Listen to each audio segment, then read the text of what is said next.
Today we're going over chapter 9, section 6, which is solving right triangles. So now we have the inverse trigonometric ratios. So the inverse trigonometric ratios are, for example, if we let A be an acute angle, A being this one right here,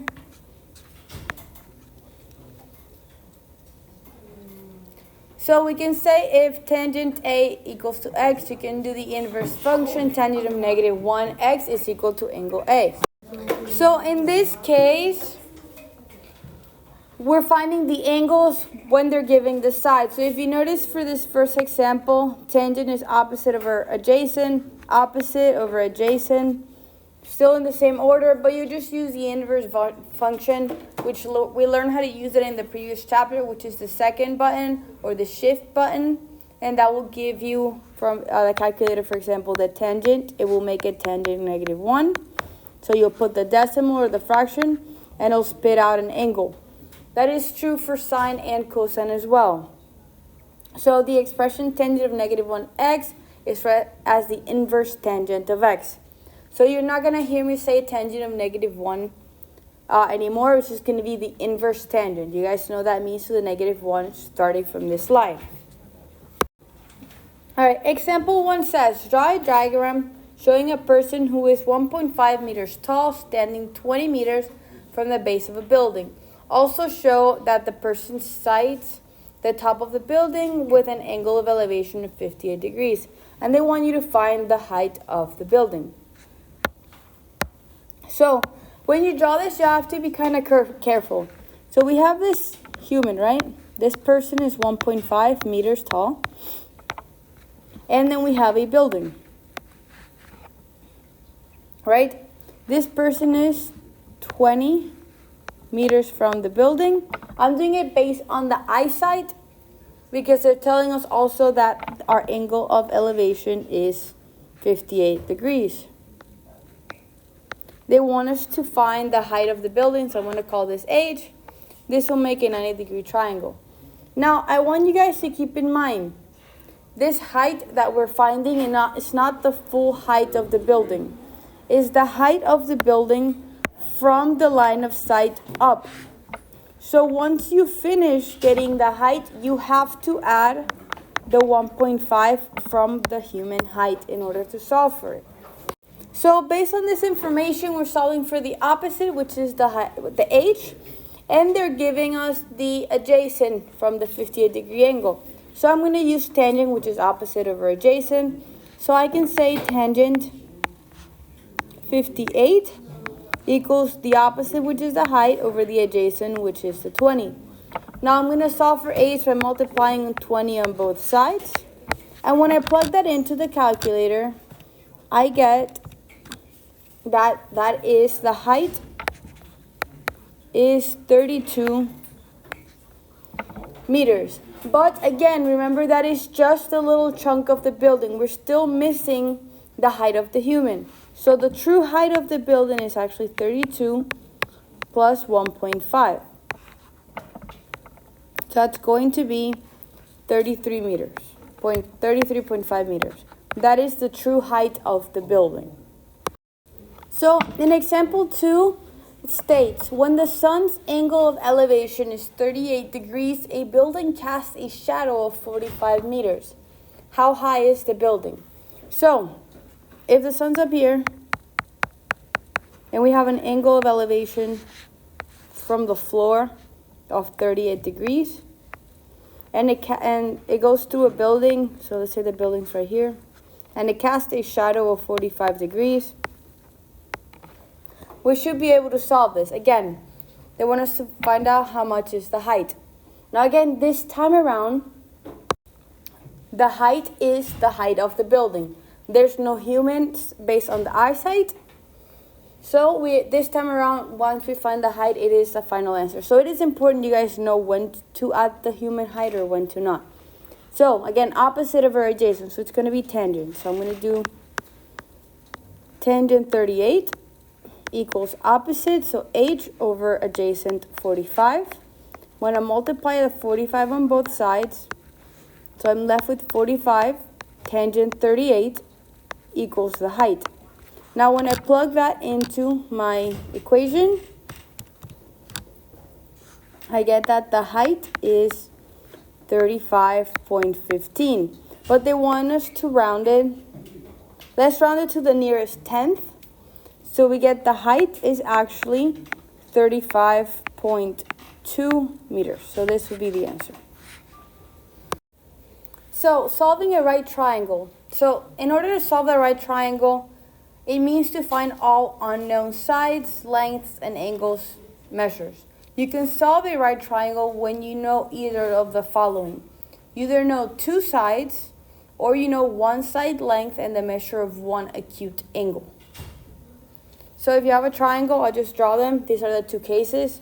Doesn't have to be drawn the same way. Again, these are all right. So if you know two sides, you're able to solve for the rest of the triangle using the inverse tangent, Pythagorean theorem, in order to solve for the angles and the sides. Also, if you're given one angle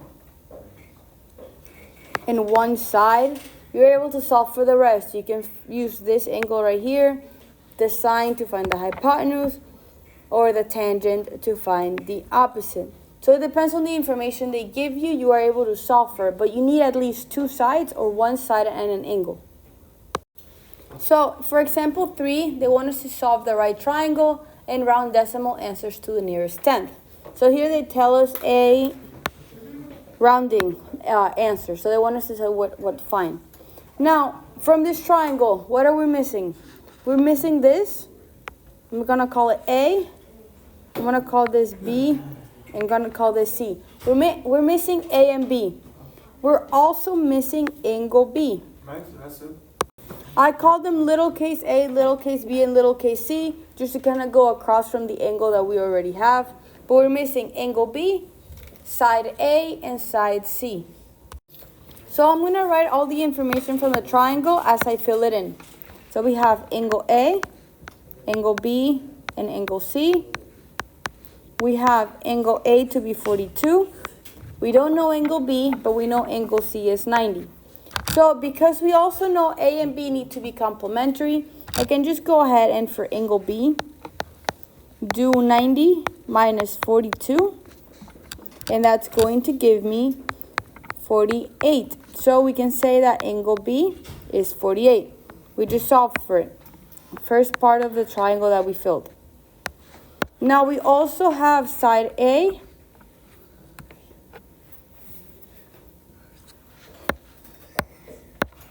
So side A, side B, and side C. We only have side B of 70 because it's given to us.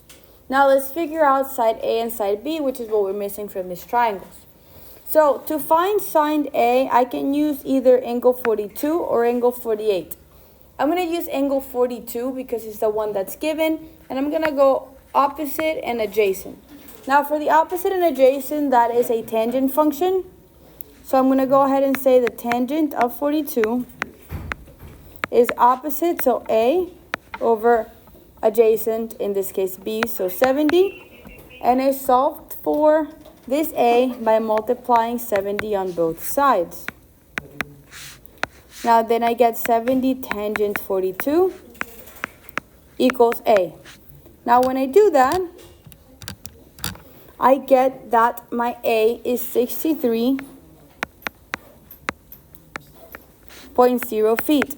That is rounded to the nearest tenth because it was 63.02, and that rounds to 63.0. So I'm going to fill that in right here, 63.0 feet. And we're only missing C. Now again, I am going to use angle 42 because it's the angle that is given. Now I need adjacent and hypotenuse. If you guys remember, let's do SOHCAHTOA. Our adjacent and hypotenuse is the cosine. So if we do cosine 42, we're going to get adjacent, so 70, over hypotenuse, which is the C. I'm going to rearrange this in order to solve for the C. I'm going to multiply C on both sides, so I get C cosine 42 equals 70. Then I'm going to divide by cosine 42 to get C equals 70 over cosine 42. And when I plug that into the calculator, I get that C is 94.19 feet. Now again, they want it to the nearest tenth, so it's actually going to be 94.2 feet. So our C is it's 94.2 feet. Now we filled in all of the information. We found A, we found C, and we found angle B. So A right here is 63. C right here is 94.2, and angle B is 48.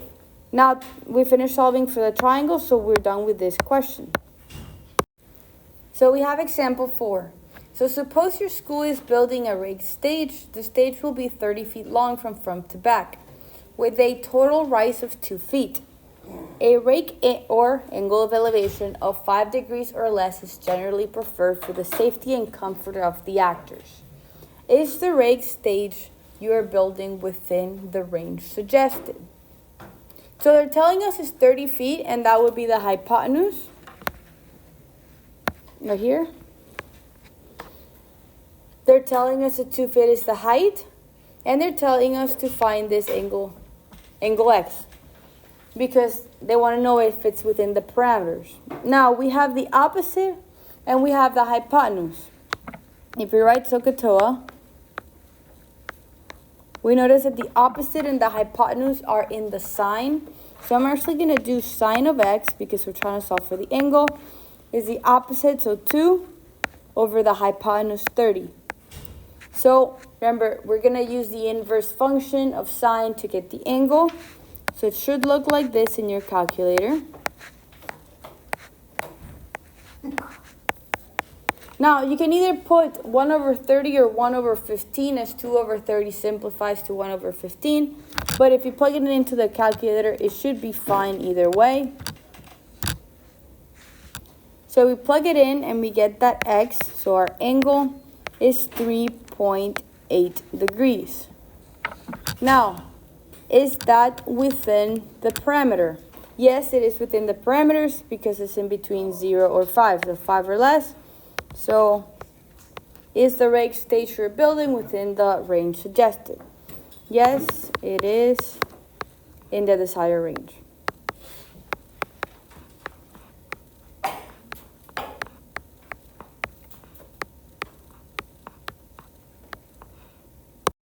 Now, throughout the notes, we have all the examples that we need, except for how to solve for the triangle when only two given sides are given.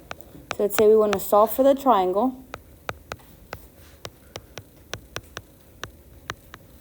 And we have this triangle, this right triangle, and they gave us the A.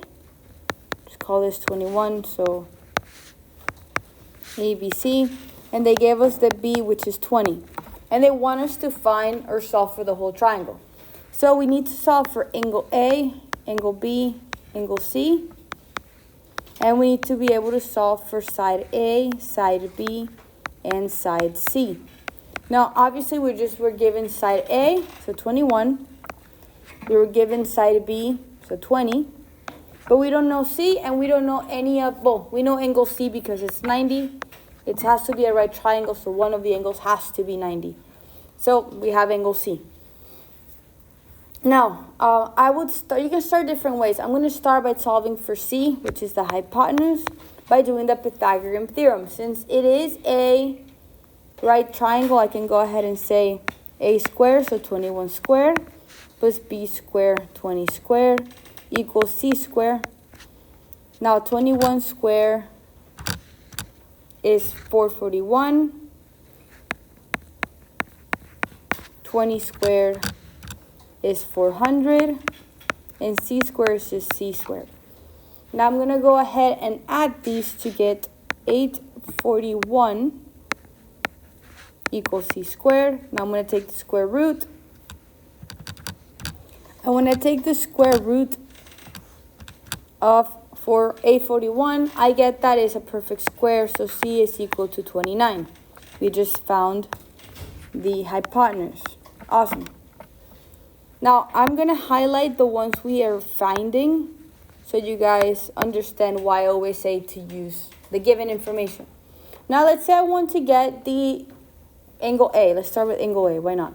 So, for angle A, we are given the opposite and we're given the adjacent. So, I would personally use the tangent A equals opposite, so 21 over adjacent, which is 20. So, remember, we're going to use the inverse since we're solving for the angle. So, it's going to look as tangent of -1. Opposite 21 over 20, which is adjacent. And when I put that into my calculator, I get that tangent A, or angle A. So angle A equals 46 point, I'm going to round to the nearest tenth, so 46.4 degrees. So we found A. Now, to find B, you have two different options. You can either do 90 minus 46.4, because this is a right triangle, and we're going to get that this is 43.6 as angle B. This is option 1. I would personally use this to check, or you can use it and then solve with the other tangent in order to solve it. Because if we look at angle B, our opposite is 20 and our adjacent is 21. So if I do tangent B, opposite being 20 over adjacent being 21. Now to find the angle, I'm going to have to use the inverse anyway. So tangent 1 is 20 over 21, and that's the angle that we're finding.